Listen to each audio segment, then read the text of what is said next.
waiting for the audience before the Muslim ruler.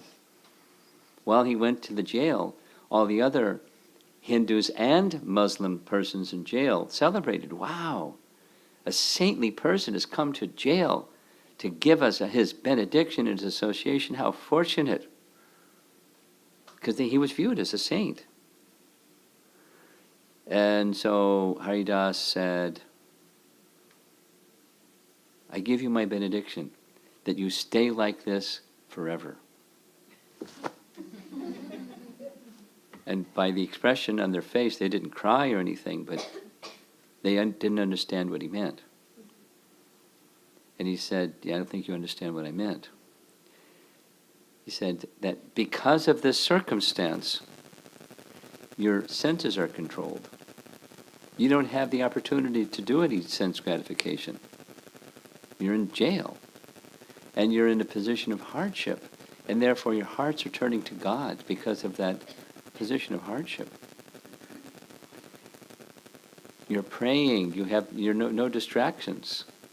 You're just in this mood of taking shelter of the Supreme Lord. That's what I'm saying. Don't leave that position. Stay like in that position. In 2 to 3 days, all of you will be released from jail. I'm telling you that's what's going to happen.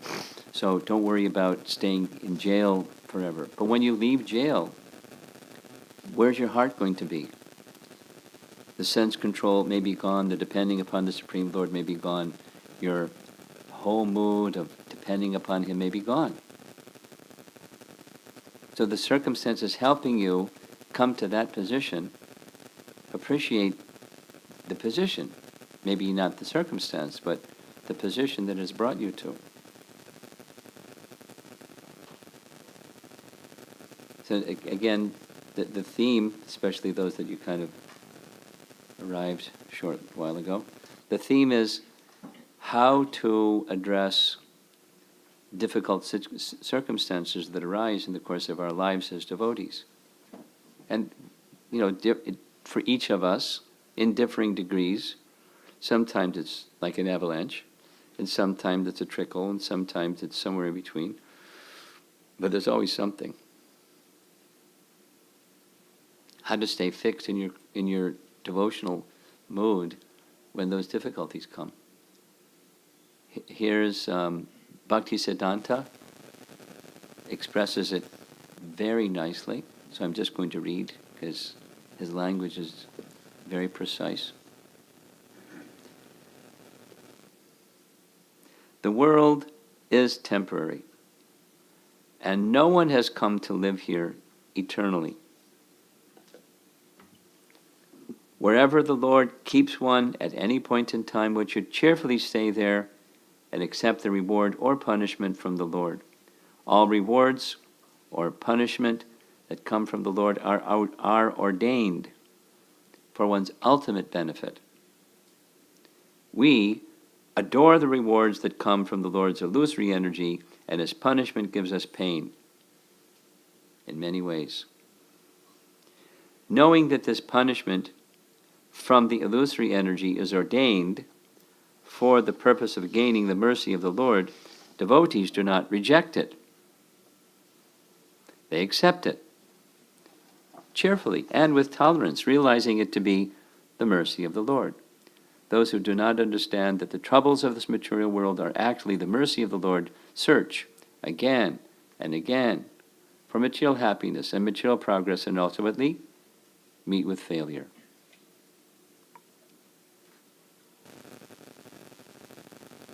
These are spiritual instructions on the topic how to address difficult circumstances. When you're passing through them,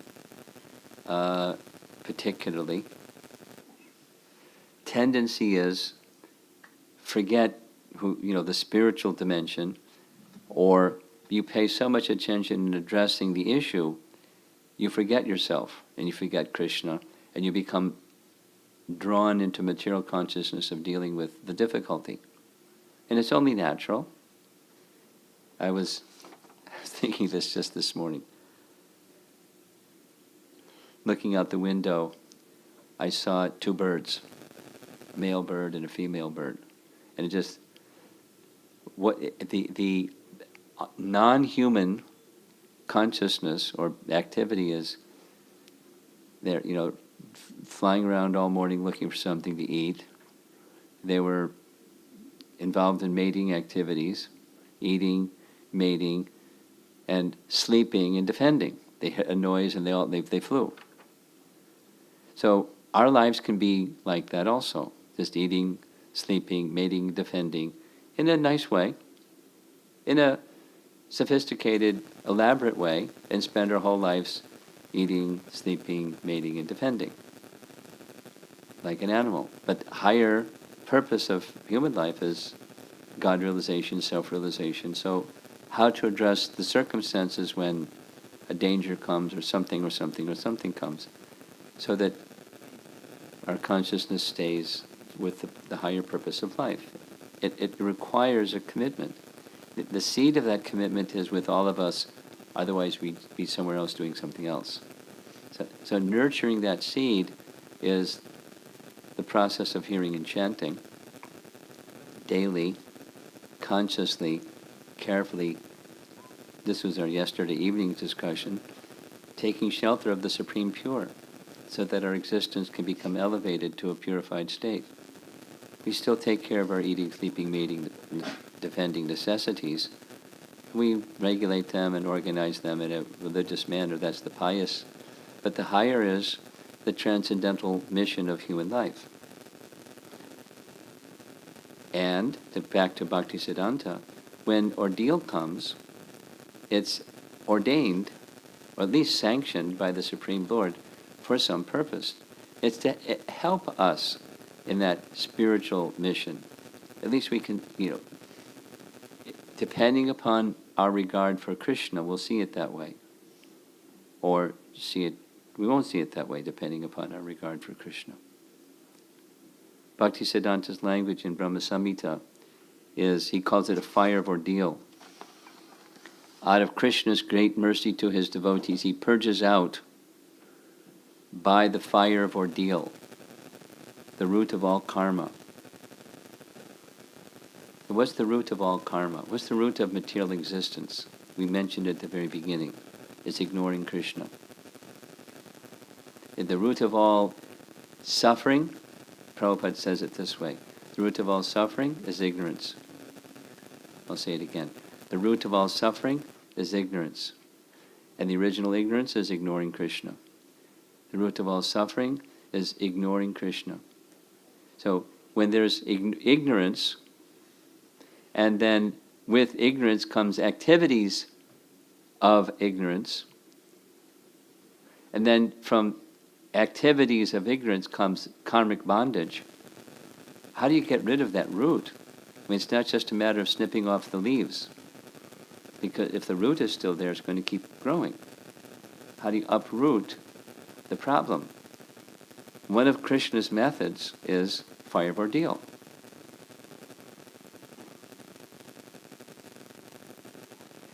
Now, how does it work, fire of ordeal? It's just like, yikes. And it depends on your Krishna consciousness, how you're going to deal with the ordeal. Besides saying, well, it really wasn't fun. I went to the sandbox to play with the other kids, and they were nasty. So it wasn't fun at all. I'm not going to go to that sandbox anymore because the kids are nasty. But that's a temporary thing. There's still the intention is I want to enjoy, independently of Krishna. The ignoring the root of ignorance, the root of suffering, the root of the ordeal that we're passing through is because we're in material existence, because we turned our attention away from Krishna. The various good fortune, ill fortune circumstances of life are to help us come to our original position. If that's what our focus is, the say yes to Krishna focus, return to our original position, then you have strength. And I just want to stay in service to Krishna mood. Then you have more strength. The strength of humble service. And I think the last scriptural reference I'll make, it's really nice And it's really core to our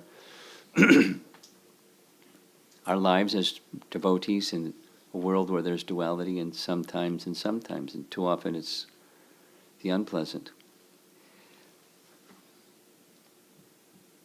than the so-called pleasant.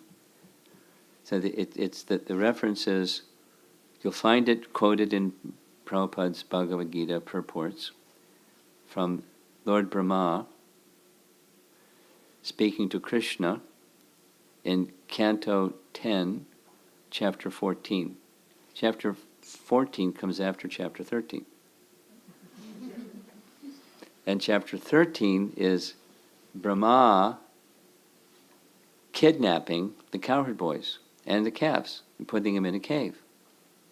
And his reason for doing such a terrible thing, it's even in the world, it's crime. What to speak of interfering with Krishna's pastimes in Vrindavan? My goodness.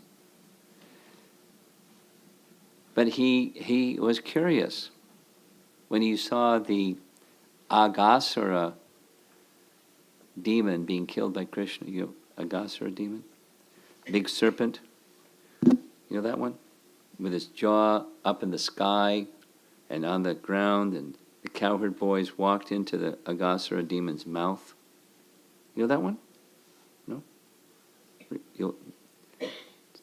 Over the weekend, your mom can show you too. You can read in Krishna book, the Agasura demon. You know the story? Agasura? Okay. So the cowherd boys went into the mouth. The calves went into the mouth. This giant,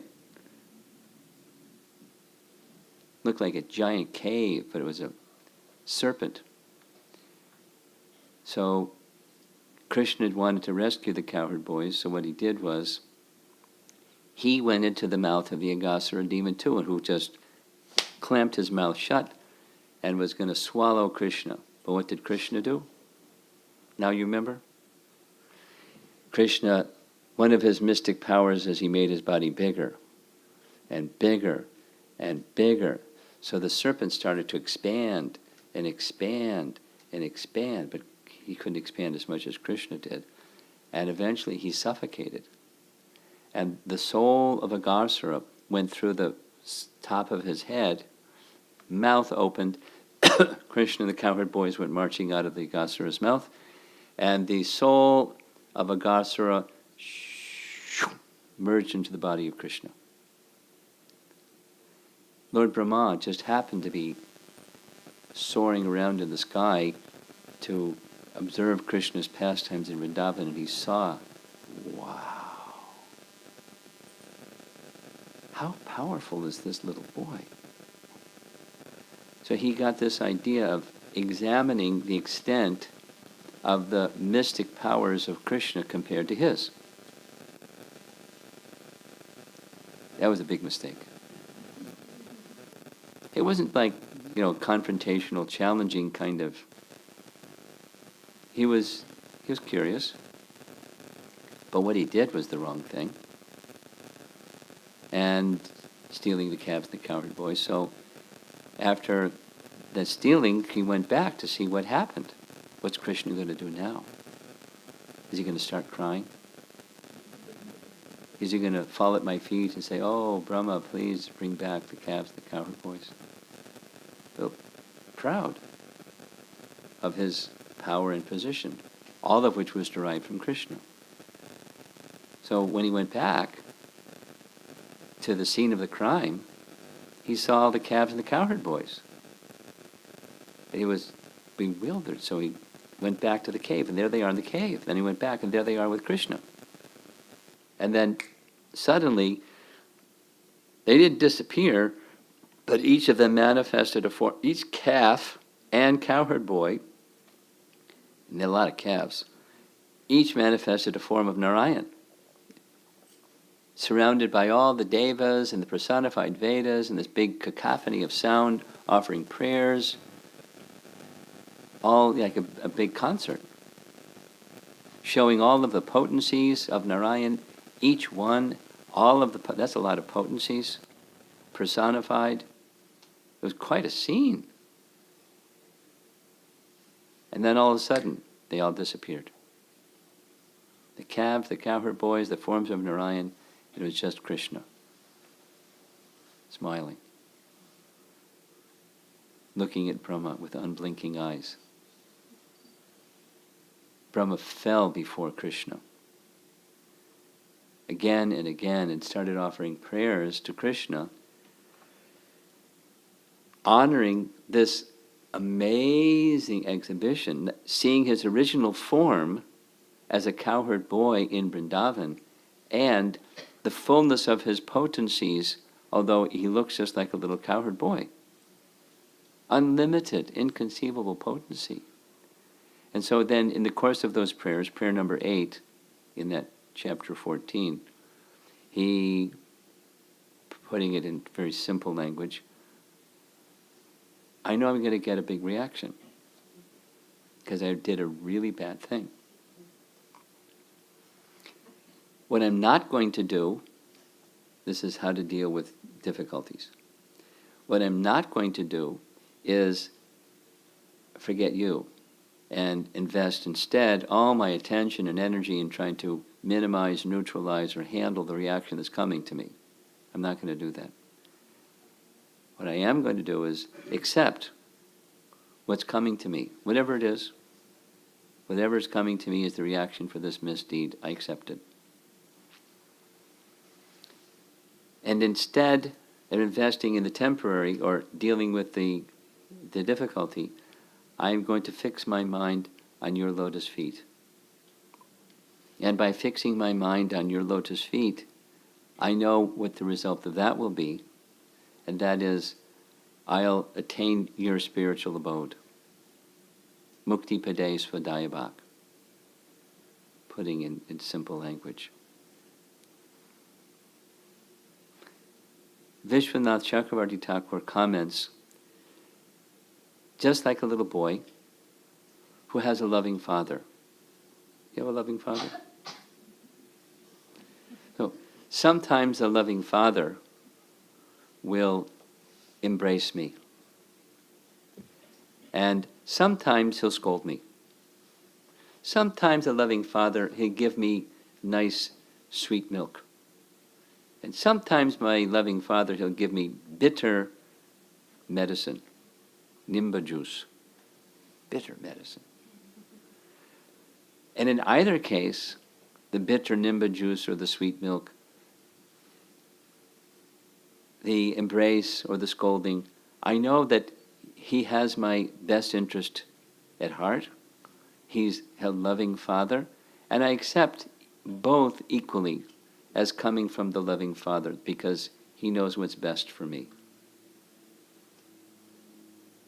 It's how to address difficulties or obstacles is don't check out on your shelter taking of Krishna or your faith in Krishna. Let it be an opportunity to strengthen that further than whatever it is already. The test, the little tension situation, best responded to is by taking deeper shelter. We may not understand why. The boy that is being fed some bitter medicine may not understand why. When the doctor prescribes something, you don't eat those foods because it's bad for your health. If you have a good physician, you just don't eat those foods because it's bad for your health. You may not understand why. You can ask why. Try to get some clarity as to why. You may, at the end, you may or may not understand. But if you have a good physician, don't eat those foods that are detrimental for your health, and eat the foods that are helpful for your health. And when you're healthy, then maybe you'll be able to better understand, at least subjectively. I got good advice from the doctor.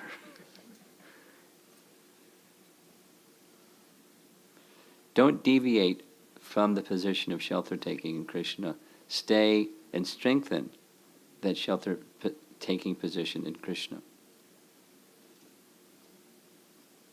Make some practical arrangements within reason, to the best of the resources and understandings that you have available. Continue to search for other possible options, or you say health issues or whatever. but don't deviate from the position of shelter-taking in Krishna.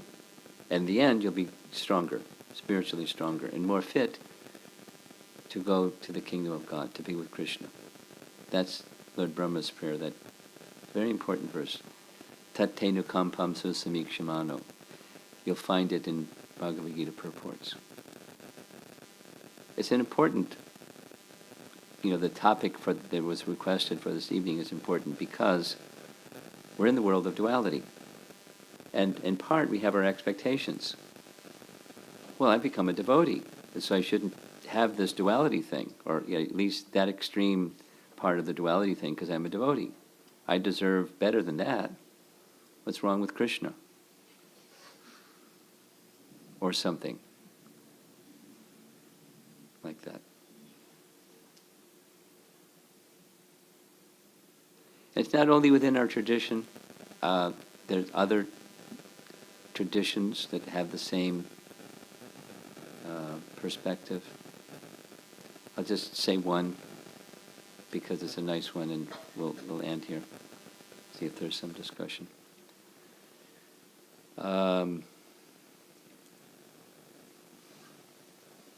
Within Catholicism or Christianity, there's a saint, Saint Francis of Assisi. Have you heard his name before? Some of you. He was a saintly person. He saw, his view was very much like the view of Bhagavad Gita, Pandita Samadarshana. He was very kind to all living beings. In New York City, there's a church, St. John the Divine is the name of the church. Famous, really old, huge church with lots of property. Who knows what it's worth? So they have an annual event called St. Francis Day, and they've invited us to cater it. And what they do, one of the things they do in St. Francis Day is they honor all living entities, because that's what St. Francis did. He saw the spiritual merit of all living entities. You don't see the body. They have a body, but the real identity is the soul within, and honoring all entities because of the soul within, parts of God. So they have this, part of the event is they have this procession. And they, very odd forms of life, and they honor them. And one of the outstanding ones is they have this velvet pillow and a giant tarantula in a glass case. And they, honor the giant tarantula going in procession along with all the other interesting species of life. And then they have a meal. So they want us to have the meal because they didn't feel so good about having non-vegetarian food after all of that. So that's one of the features. He was Pandita Samadarshana personality. And he also accepted the bitter nimba juice or the sweet milk position of God. He's the giver of whatever is best for us. So at a certain stage of his life, he became very ill, extremely ill, bedridden, in lots of pain. And the person who was assisting him was named Leo. And Leo said to St. Francis, I can't bear this anymore. You're in so much pain. You're so dear to God. Can you, if you just ask God, please reduce the pain so you're not so much suffering? Can you do that? Can you just make that prayer to God? And he was bedridden, just lying there for days in pain. He turned and looked at Leo and was silent. And after some time he said, Leo, if I didn't understand your heart and understand that you're interested in simply my well-being and nothing else, I wouldn't want to see you ever again. I'd tell you, get out of here, and I don't want to even see you. Because our position is that God is our master, and he's our well-wisher, and he's our dearmost friend. He didn't use that language. Those are our Vaishnava terms. But He knows what's best for our well-being. And I'm not going to ask him to change what's in the best interest of my well-being. Whatever he wishes, it's for my well-being. Exactly Bhaktisiddhanta's writing. And then he fell out of bed, got on the ground, kneeled on the ground, and began offering prayers to God. Not, please take away the pain. Whatever you wish to do with me. Like Shikshastakam. You can embrace me, you can neglect me, you can make me brokenhearted, you can do with me whatever you like. There's only one thing: I wish to be engaged in your loving service. That's Lord Chaitanya Mahaprabhu's teaching. And so it's not tradition specific, it's principle based. Difficulties have a design or purpose. One of those purposes is taking deeper shelter in the personality of Godhead and accepting the essence of our life is our relationship with the personality of Godhead, not the degree of comfort or discomfort, favorable, unfavorable circumstances. It's going to change. It's the nature of the place. God is not being unkind if it's over on that side, or being particularly kind if it's over on the other side. It's not the right criterion. The essence of our existence is to be in our relationship with Krishna. He is kind, and he'll make arrangements in an ultimate way for our well-being. That is how to address difficulties. And strengthen that shelter-taking. Then greater clarity of thought and, opportunities for what practical activity you may do to be Krishna's servant in the circumstance. Rise above and become transcendental by Krishna's mercy.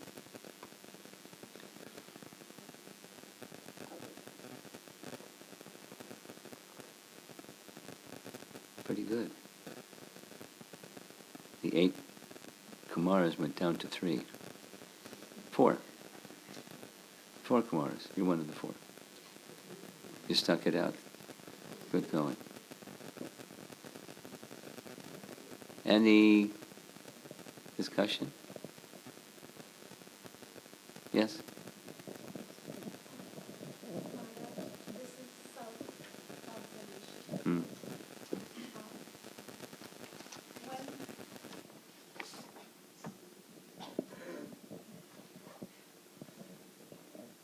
You don't want to be on a microphone?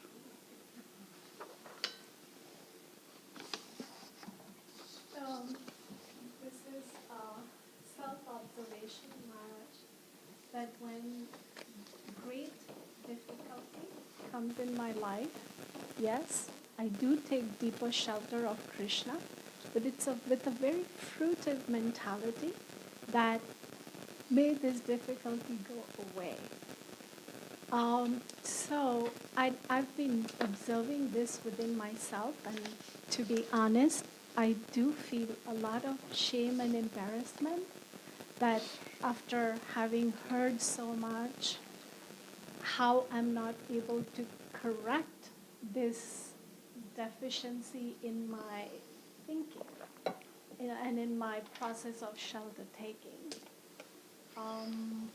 Why I am so materialistic in my shelter taking, and what it will take for me to overcome that. Well, you're halfway there just by recognizing that it's there.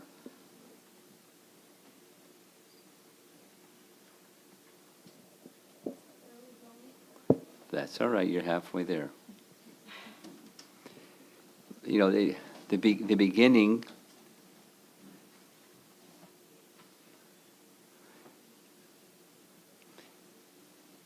is that recognition. Now, and then move because your heart is sincerely wishing to move, then you acknowledging where you are, recognizing where you want to be, attempting to make steps in the direction of where you want to be. And simply desiring to be where you want to be in a sincere fashion is a big step. Now, to do it on your own, not possible. To do it with Krishna's help, possible. So the effort is, the next step is relying more on Krishna to go the next step.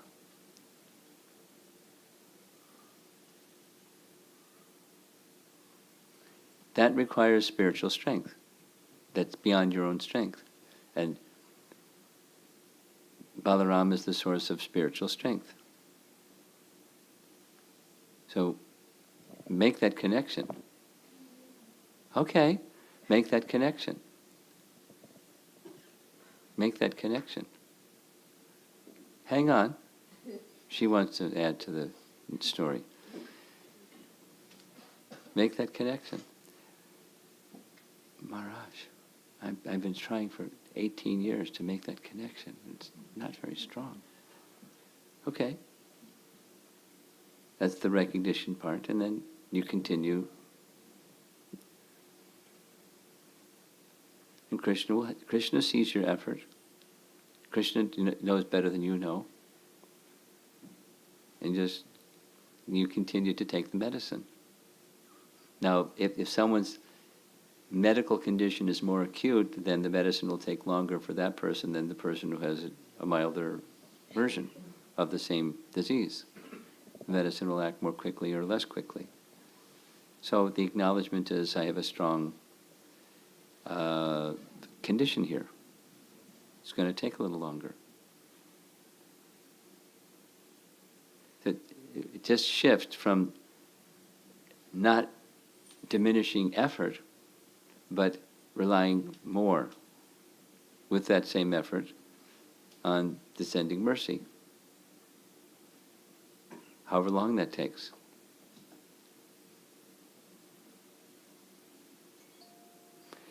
Last night, you weren't there, but last night I told the story, but I checked the story. I told the story of the king and his minister. I found the reference. So I'll just say it again for those of you that weren't there. The emperor was Emperor Akbar, and his minister name was Birbal. So, this is Rajasthan, I guess, or near Vrindavan, and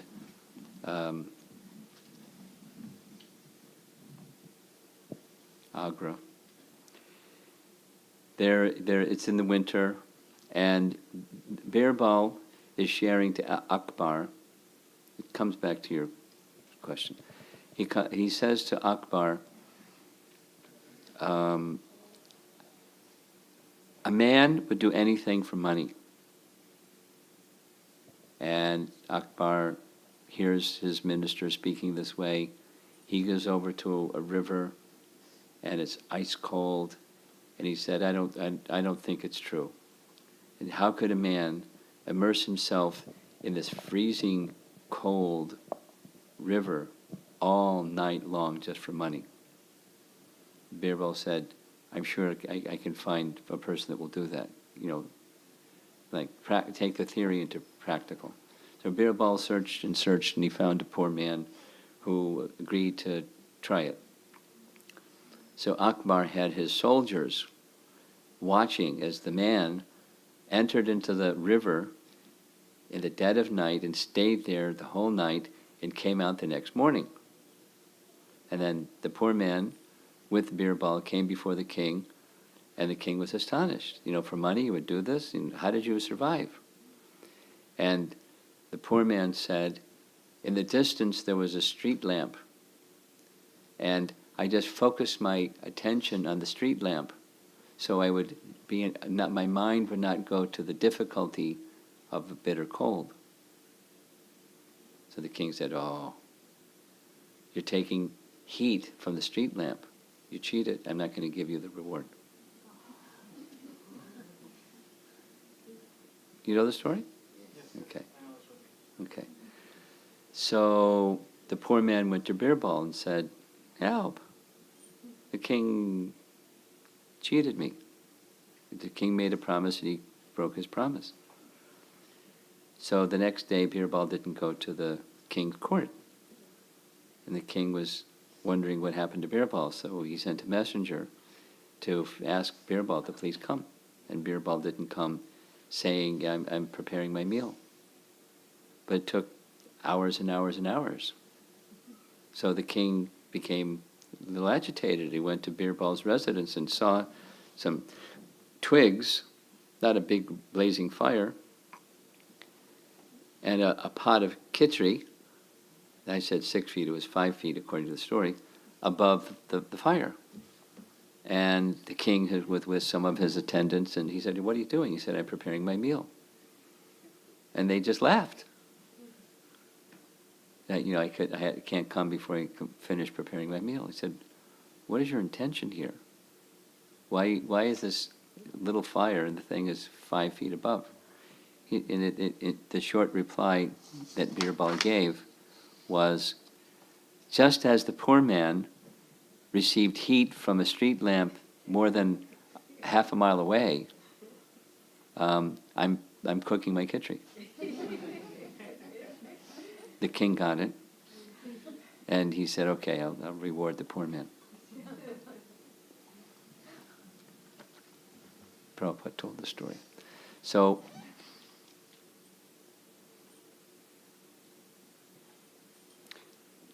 bring the fire closer to the pot.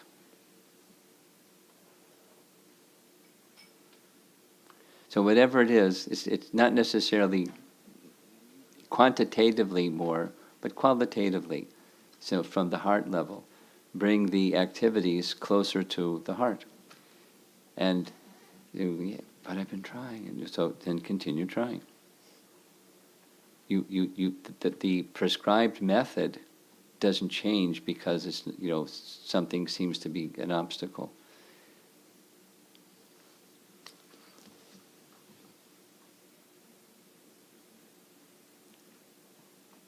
One who strives by right means is assured of success, Krishna says. So continue to strive by right means, and your journey may be more arduous than somebody else's. It's okay. It's not a competition or a race. It's a relationship with Krishna. Accept your circumstance, the condition of heart, and strive by right means. However long that takes, because it's the right means.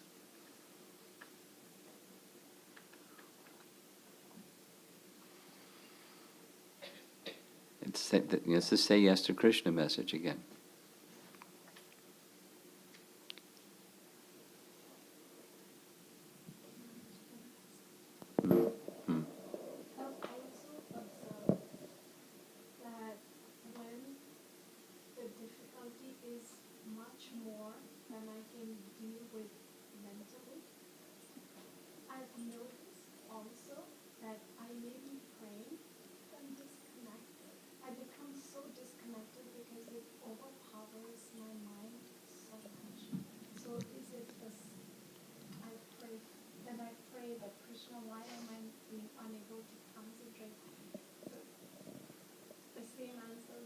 Yeah. Well, you identify too much with the mind. It's another version of the same answer. As cited the other evening, Canto 5, Chapter 6, verses 2 through 7, or 2 through 5. Instructions about don't place so much value in the mind. I mean, that's not the solution, but it's part of the problem. Is the feeling overwhelmed by the mind has to do with how much value you place in the mind.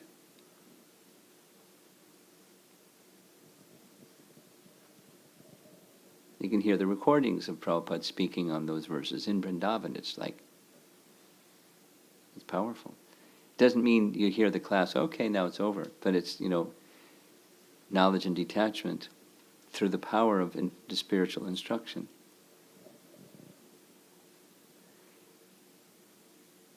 Too much identification with the mind. It's not like we don't have one, but valuing the noise in the mind too much. So that there's something that's part of the taking shelter of Krishna, or the say yes to Krishna, or how you receive the medicine, or how it can be less effective than it could be.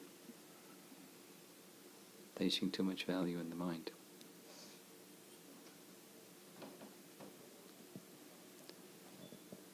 Okay, something else? You wanted to participate in this? Hare Krishna Maharaj. I was considering the other end of the spectrum. People, the story of one pair of footprints on the seashore. One pair of footprints on the seesaw? Seashore. Seashore. Mm-hmm. Oh, okay. So, are they not spiritual at all? Then they think the Lord carried through the difficult times. This jiva soul is seeing only one pair of footprints, and he's asking God, why you were not there? This is a Christian story. Yeah. Yeah. So why you were not there when I was in most difficulty? And then Jesus says, that is the time I was carrying you. Is that not spiritual, that one, Yeah. Well, it's mixed. It's spiritual because the connection is there, but it's mixed. Do I need to elaborate? It's mixed.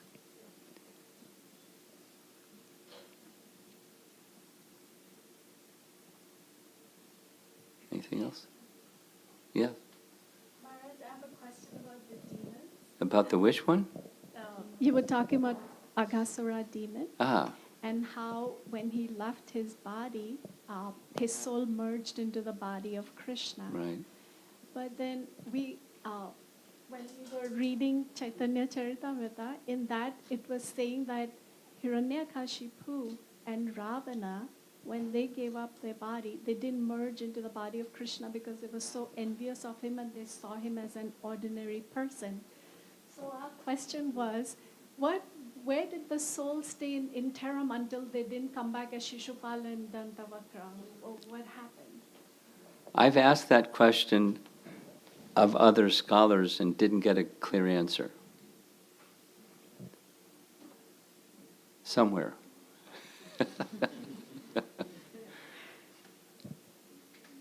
Because a lot of time passed. They didn't right away go to the next form of life. I discussed it with Sariputta, way back. And he gave an answer that I couldn't understand.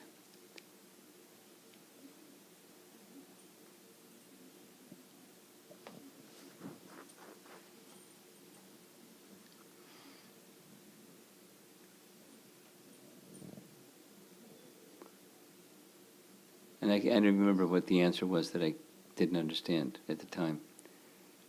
Something to do with higher dimensional space or something like that.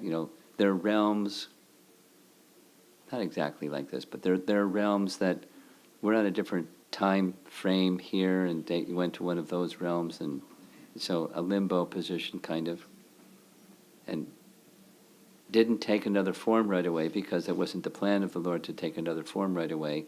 So they were in this other space where time moves in a different manner than here, and then time came and they appeared. Something like that.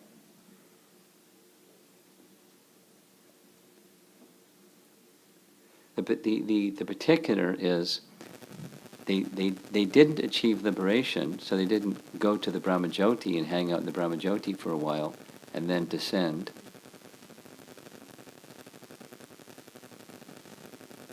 So that's not where they went.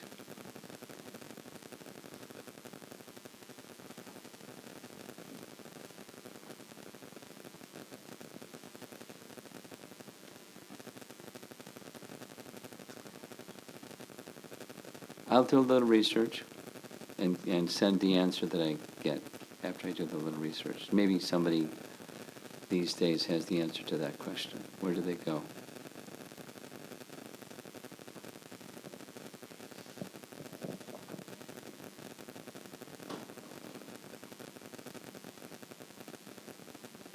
Anything?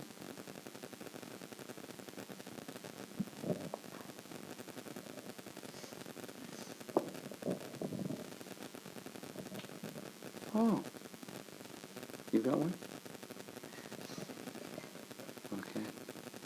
Srila Prabhupada ki jai.